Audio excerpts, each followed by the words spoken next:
दोस्तों, आप सबका हमारे चैनल पर स्वागत है। आज हम पढ़ने वाले हैं नदियों के बारे में, उनके उद्गम स्थल और उनकी पूरी जानकारी हम लेंगे। इससे पहले हमारे चैनल को सब्सक्राइब कर लें और बेल आइकन को दबा लें हमारी सभी वीडियो पाने के लिए। तो चलिए शुरुआत करते हैं। पहली नदी हमारी है महानदी।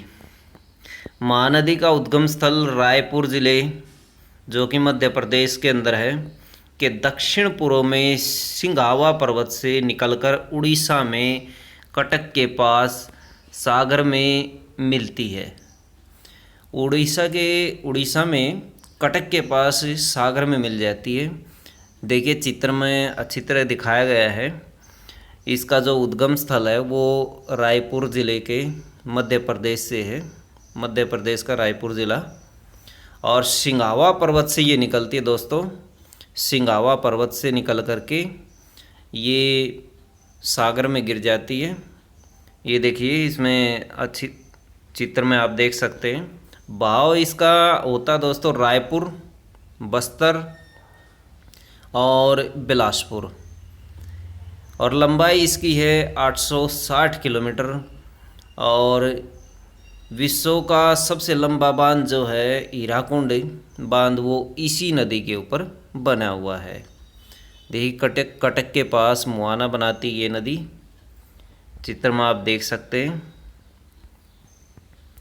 अगली नदी हमारी है कृष्णा। और कृष्णा नदी का उद्गम स्थल दोस्तों सह्याद्री पर्वत, सह्याद्री पर्वतमाला में महाबलेश्वर के उत्तर में स्थित कराड़ नामक स्थान से निकलकर गंगा सागर से में मिलती है।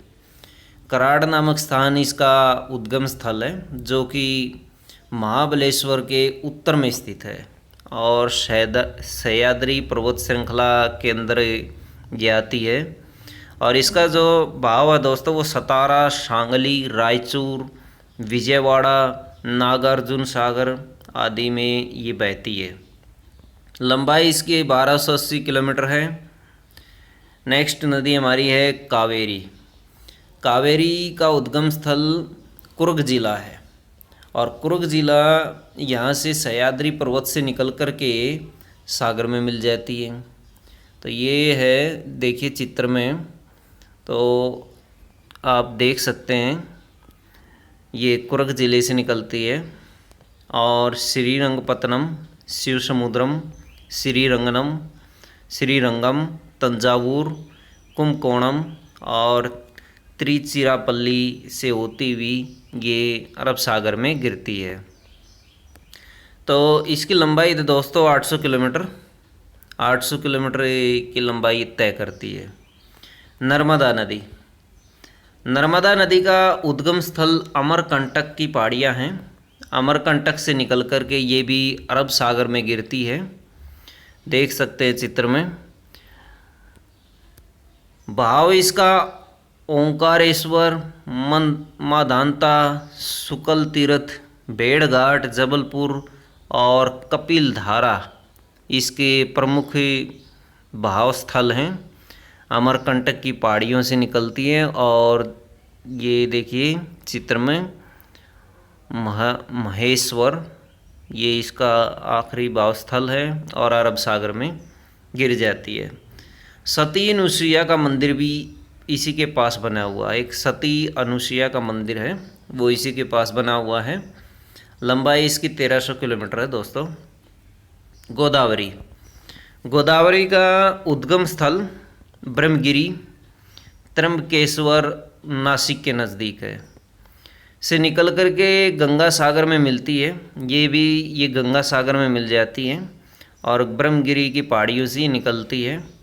भाव इसका दोस्तों पंचवटी, पैठण, राजमहेंद्री, भद्राचलम, नांदेड़, कोट्टापल्ली आदि इसके भाव स्थल है। ये दक्षिण भारत की गंगा भी कहलाती है।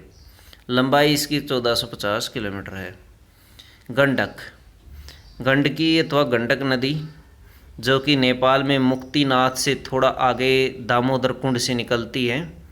भाव इसका बिहार राज्य में प्रवेश करती है और गंगा में मिल जाती है।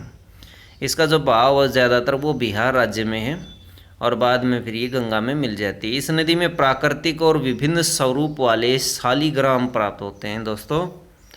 आगे हमारी ब्रह्मपुत्र नदी। ब्रह्मपुत्र नदी के पवित्र मानसरोवर के पास एक विशाल हिमानी है, उससे निकलती है। मानसरोवर झील है एक दोस्तों, ये जो कि तिब्बत में स्थित है, जो तिब्बत आज के समय में चीन के द्वारा हथिया लिया गया है। चीन उसके ऊपर अधिकार जमाता है, तो वहाँ से ये निकल कर के हमारे राज्य में प्रवेश करती है। तेजपुर, गुवाहाटी, डिब्रूगढ़, शिव सागर आदि इसके भाव स्थल हैं जहाँ पर ये बहती है। तिब्बत में इसको सांपों और अरुणाचल व असम में इसे लोहित कहा जाता है दोस्तों। ये क्वेश्चन में एग्जाम में पूछे जाते हैं दोनों क्वेश्चन कि असम और अरुणाचल में इसे क्या कहा जाता है। इसे लोहित के नाम से जाना जाता है, जबकि तिब्बत में सांपों के नाम से जाना जाता है। लंबाई इसकी 2900 किलोमीटर है, 2900 किलोमीटर। सिंधु नदी बहुत ही महत्वपूर्ण नदी है, भारतवर्ष की ही नहीं बल्कि विश्व की विशाल नदी है। उद्गम स्थल तिब्बत में स्थित कैलाश मानसरोवर के पास से निकलती है। कैलाश पर्वत के मानसरोवर झील से निकलती है।